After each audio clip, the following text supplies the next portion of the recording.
Shalom, shalom, frères et sœurs, famille du Café Prophétique. Bonjour, je suis heureux de vous retrouver aujourd'hui à notre rendez-vous du matin. Nous sommes au Café Prophétique. Je suis votre frère Todd Eli, frère du Christ, fils de Dieu le Père, dans le Fils unique Jésus-Christ, apôtre de l'Évangile. Mettons-nous en présence du Seigneur et adorons son saint nom, au nom du Père et du Fils et du Saint-Esprit. Amen.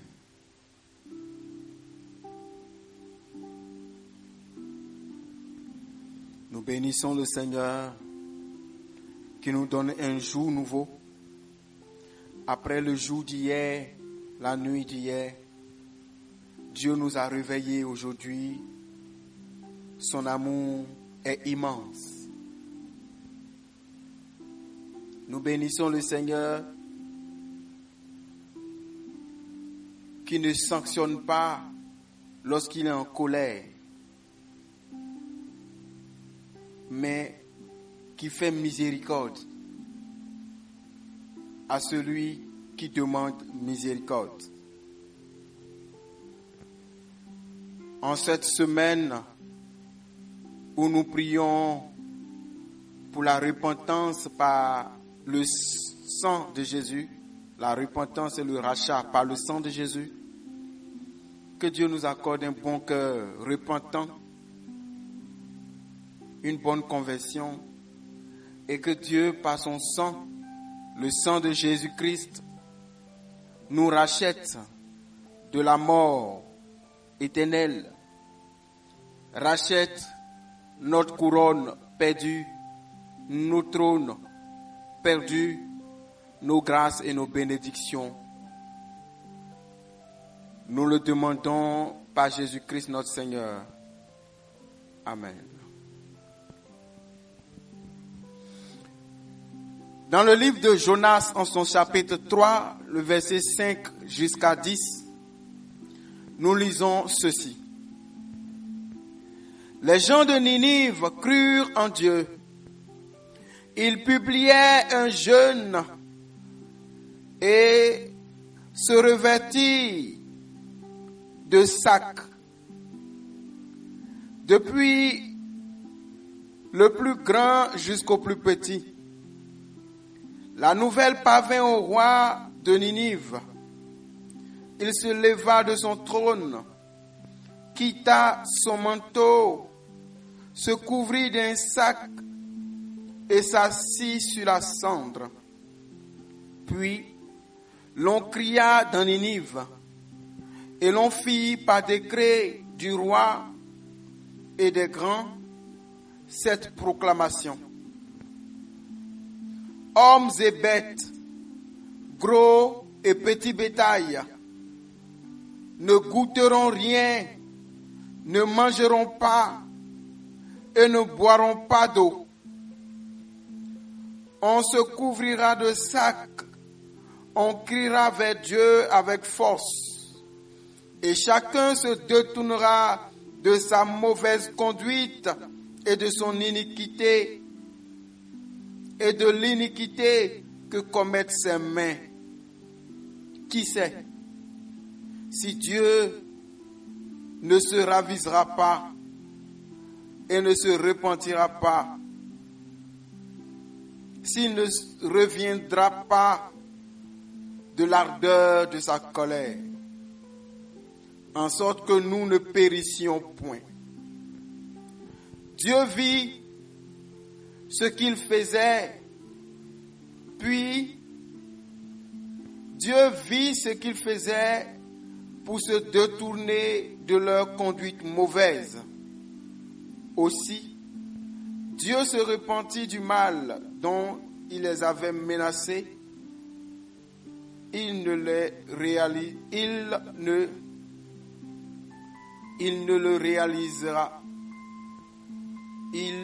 réalisa pas.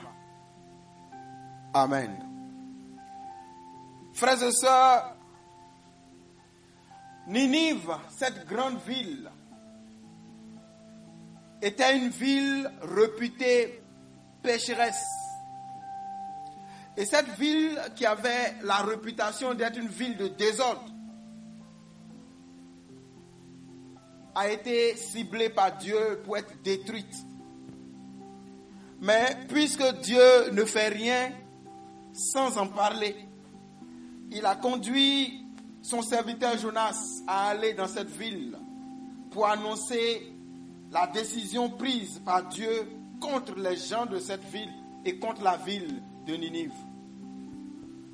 Lorsque Jonas a parcouru cette ville de Ninive, annonçant le décret du Seigneur sur la ville, la Bible dit que les gens de Ninive, avec leur roi, ont commencé à regretter. Ils se sont mis des vêtements de sac, de la cendre. Ils ont marché dans tout Ninive. Même les animaux ont été privés de manger et de boire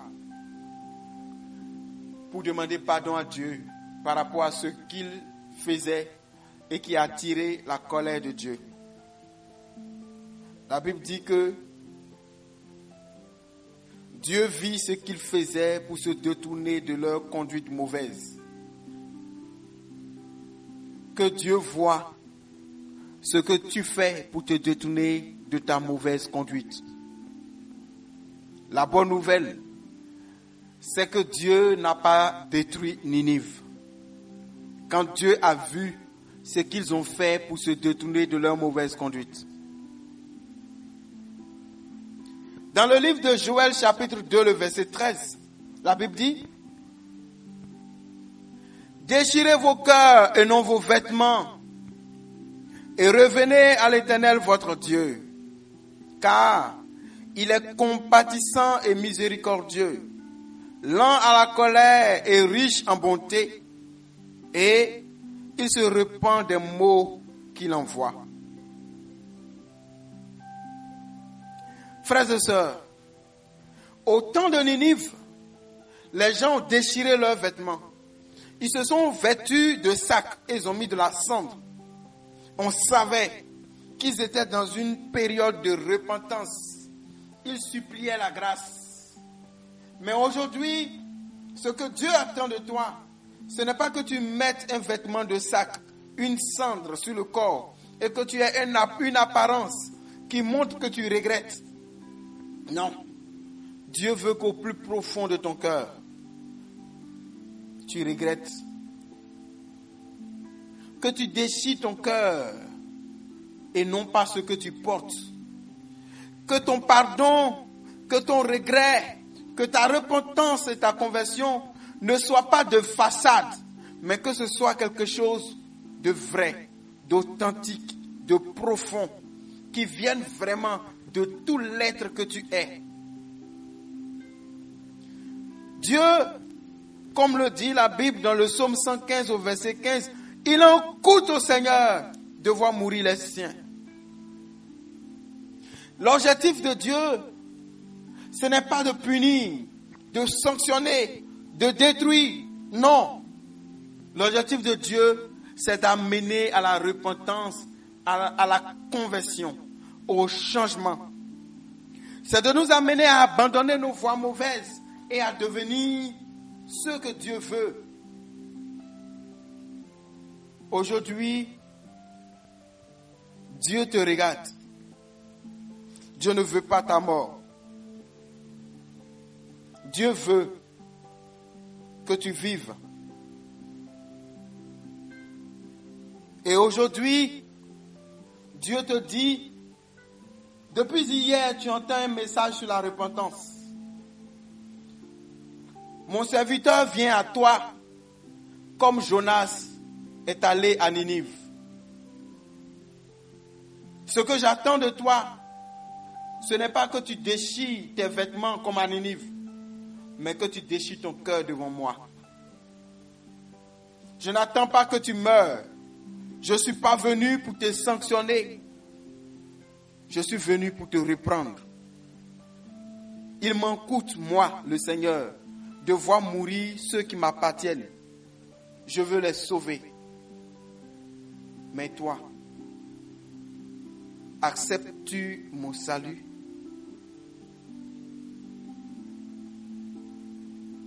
En Ézéchiel 18, le verset 32, la Bible dit: Car je ne désire pas la mort de celui qui meurt, dit le Seigneur l'Éternel. Convertissez-vous donc et vivez. Une autre version dit, changez d'attitude et vous vivrez. Je ne désire pas la mort de celui qui meurt. Autrement dit, celui qui meurt, c'est celui qui déjà est en train de se détacher de Dieu, est déjà en train de vivre dans le péché. Le péché qui nous coupe de Dieu, et partout où il y a absence de vie de Dieu, c'est la mort. La mort spirituelle, c'est l'absence de Dieu et des vertus de Dieu. Je ne désire pas que tu meurs comme ça. Je ne désire pas que tu meurs physiquement dans cet état de mort spirituelle. Je veux que tu changes, que tu te convertisses, que tu changes d'attitude pour vivre. Parce que après la vie sur la terre, il y a la vie éternelle. Et moi, je veux te voir vivre éternellement.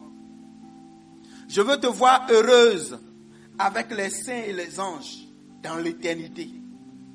Je veux te voir heureuse dans un corps glorieux, en bonne santé. Là où il n'y a pas de grincement de dents, il n'y a pas de lamentation, mais là où il n'y a que de la joie, la vie abondante.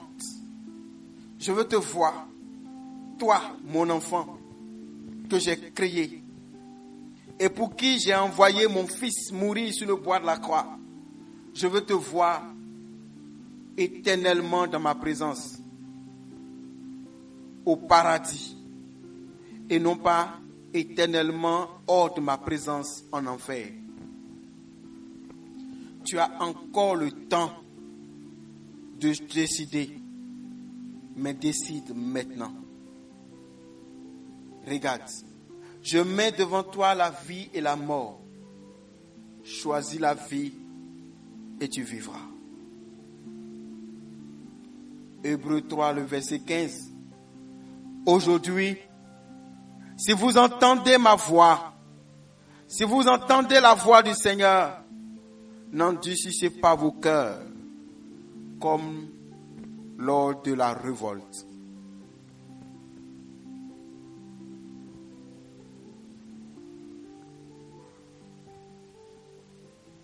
C'est pour toi que Jésus-Christ est mort à la croix. Il a accepté d'être trahi, arrêté par des hommes, flagellé, couronné d'épines. On lui a craché au visage.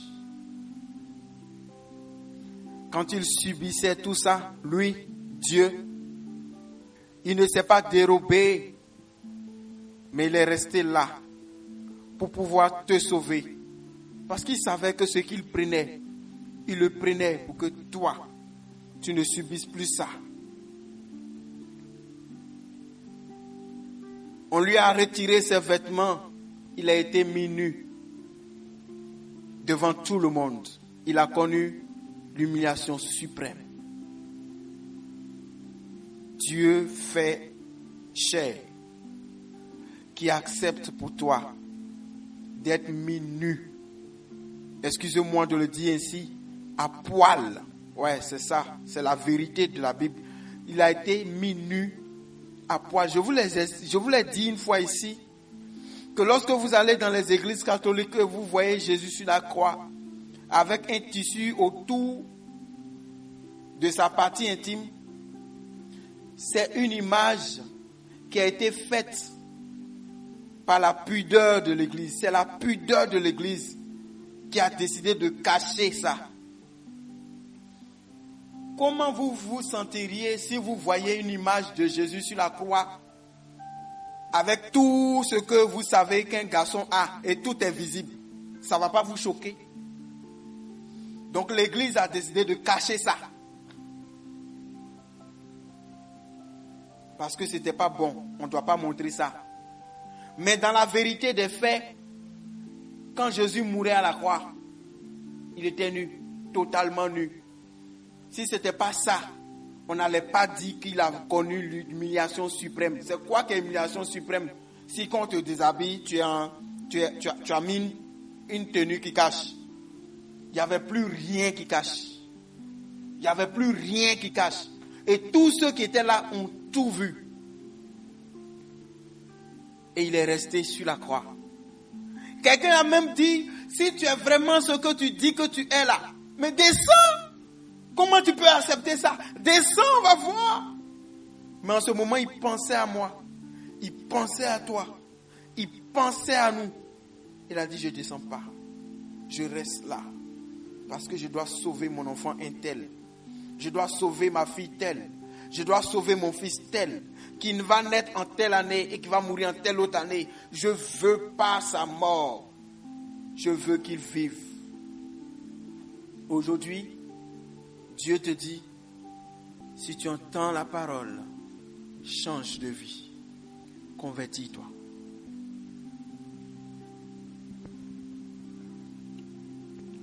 Prie avec moi. Seigneur mon Dieu, je te bénis pour qui tu es. Il n'y a que toi seul qui puisse être ce que tu es. Tu as donné ta vie pour moi. Alors que je t'ai trahi, je t'ai abandonné. J'ai vécu selon la chair et non pas selon l'esprit. Mais tu es là encore. Tu attends que je vienne parce que tu tiens à me sauver. Qui est comme toi? Seigneur, tu sais que ma chair est un obstacle au désir de mon esprit. Le bien que je veux faire, je n'arrive pas à le faire. Le mal que je ne veux pas faire, c'est ce que je fais.